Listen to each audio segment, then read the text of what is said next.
আপনি জান কোনটা কোনটা যাই বলতে বাজার মুজে রে আর মিয়া ওলাই যা তোমার তোরে কিল্লা গুলেন কি কারণ তাই আপনি আর বুঝেন চাই গুরাইয়ের বলতে বাতিজা নরমালি একটা জিনিস বুঝ খাইছেন কত এত তুমি কত খাইছি বলতে এখানে বিষয় আছে কি এর বিষয় মিয়া বুঝা কম একটা বিয়েতে আমরা যখন একটা মেয়ে পক্ষ একটা ছেলে পক্ষ দেখতে যাই একটা খরচ তো আছে না অবশ্যই আছে তাইলে এটা আমার খরচটা দিছে জাস্ট এখানে এক খাইছি কি আরে বুঝা আর মানে কি তাই তো কম আসলো মিয়া যে সাইড আরে বাবা রে তোল্লারে আল্লাহ সময় লাগে না কিন্তু হাইদের ব্যাপারটা মাথা রাখতে হবে পুরো একটা বিয়া এক গোলাই লই চলি আইছি এক পর্যায়ে মানে পক্ষ কইজন কি ছেলের একটা ছবি দেন ছবি দিবেন লগে লগে হাতারা রিজেক্ট কজন আই হলা পছন্দ হয় হাতাল্লা বলি মাইয়া সাইতে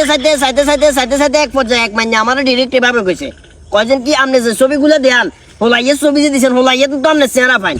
আগজন কোন তুই রাজি নেই মাইয়া রাজি হইছে অঙ্গাইয়ে তোর কথা আসিন না এইভাবে করে আই দুইটা বিয়ে করছি কিন্তু হাতের বিয়ে ঠিক করতে পারি তোর মনে তো পুলিশ মিয়া আপনি হুলাই ধরে ঘুরে ঠিক আছে এত চেহারা খারাপ হুলাই কি মানুষ না মিয়া আরে বাবা হাতের মার্কেটে খান না কিনতাম মার্কেটে না খাইলে আর দোষ নেই আপনি এত ঘুরেন কিনলে বলে বাজিরে তোর মার্কেটে কান্দা তুই যাগো এত অন্য ব্যবস্থা করবো আর না জাহাজ ছয় জায়গা আমার এটা সলিউশন কি সমাধান কি আপনারা বুঝতে দেন চেষ্টা যেহেতু করছি আমি ব্যর্থ হওয়ার লোক না স্যার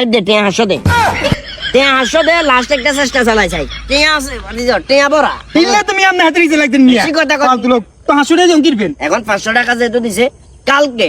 আমি ফেনে ভিতরের বাজারে যাই হ্যাঁ। সিস্টেম করে চাই একটা মেয়ে হাতে লাগাই চাই সাথে এখন মুদেন একবার কুশা খাই থামুদেন টিয়া দেন কি রে? আর জানেন মিয়া আরে দান মিয়া ওই যে, আরে এই আর তোরা একবার ডাইরেক্ট মানা করে মেরে গেটে হদি দিত না এই মেয়ে কাছরা বেটা দালাল ঠিক আছে ভাইয়া